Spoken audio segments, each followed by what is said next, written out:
മഹാനവറുകൾ ഖബർ പഠിക്കാൻ പറഞ്ഞു. ഖബറൊക്കെ തയ്യാറാക്കിയപ്പോ കരച്ചിൽ തുടങ്ങി. യോഗശയ്യയിലാണ്, മരണം അടുത്തു വരികയാണ്. വല്ലാതെ കരയാൻ തുടങ്ങി. മഹാനവറുകൾ അവിടുത്തെ ശിഷ്യന്മാരോട്, പരിവാരങ്ങളോട് പറഞ്ഞത്, എന്നെ ഒന്ന് എടുത്ത് എൻ്റെ ഖബറിൻ്റെ അടുക്കലൊന്ന് കൊണ്ടുപോയി ആ യഥാർത്ഥ വീട്, പരലോകത്തിൻ്റെ ആദ്യത്തെ ഭവനം എന്നെ ഒന്ന് കാണിക്കുമോ? ശിഷ്യന്മാർ ചുമന്നു കൊണ്ടുപോയി. ആരാണ്? ചക്രവർത്തിയാണ്, വലിയ അധികാരമുള്ള ഉടമ, വലിയ സ്വത്ത് സമ്പാദ്യമുള്ള വ്യക്തിത്വം. അവിടെ നിന്ന് ചുമന്നു കൊണ്ടുപോയി, എടുത്തുകൊണ്ടുപോയി ആ ഖബറൊന്ന് കാണിച്ചു. അല്ലാഹുവേ, ആ ഖബറിലേക്ക് മഹാനവറുകൾ നോക്കി ഉറക്കെ കരയാൻ തുടങ്ങി. അവിടെ നിന്ന് വിളിച്ചു പറഞ്ഞു, മാ അഗ്നാ അന്നി മാലിയ ഖലഖ അന്നി സുൽത്താനിയ. വല്ലാത്ത വേദനയോടെ വിളിച്ചു പറഞ്ഞു. അല്ലാഹ് ആരാണ്? ചിന്തിക്കുന്നവർക്ക് ഗുണപാഠം. എല്ലാ അധികാരവും പൈപ്പോകും.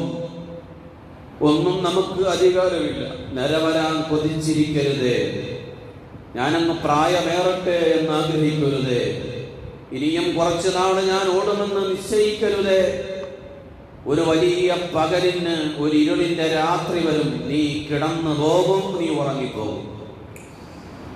നീ കുറെ വർഷമങ്ങനെ ജീവിച്ചാൽ പോലും നീ അതിൽ അഭിമാനത്തോടെ പറയുമ്പോഴും 85 കഴിഞ്ഞെന്നും 90 കഴിഞ്ഞെന്നും 94 95 എത്തിയെന്നും പറയുമ്പോഴും നീയും ഒടുവിൽ പോയി കിടക്കാൻ ഒരു പരലോകത്തിന്റെ ആദ്യത്തെ ഭവനമുണ്ടേ, ഓർക്കണേ.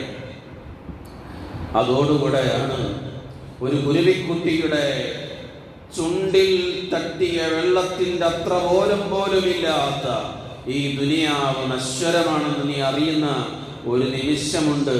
ആ മരണത്തിന്റെ സക്കറാത്തിന്റെ കഠിന വേദനയുടെ സന്ദർഭം. അല്ലാഹുവേ, നമുക്കെല്ലാം അല്ലാഹു സഹലാക്കി തരുമാറാകട്ടെ. മഹാനവറുകൾ വിളിച്ചു പറഞ്ഞു, അല്ലാഹ് മാ അഗ്നാ അന്നി മാലിയ. എത്ര സമ്പത്ത്, എത്ര സമ്പത്ത് റബ്ബേ, ഒന്നും ഇനി എന്നെ സമ്പന്നനാക്കില്ലല്ലോ അല്ലാഹ്. എന്റെ അധികാരമൊന്നും ഇനി എനിക്ക് ഗുണമില്ലല്ലോ അല്ലാഹ്. ഖലഖ അന്നി സുൽത്താനിയ. എനിക്കിനി ഒന്നും ഗുണപ്പെടില്ലല്ലോ റബ്ബേ. അല്ലാഹ്, ഞാനൊരു ജീവിതം തുടങ്ങാൻ പോവുകയാണല്ലോ റബ്ബേ.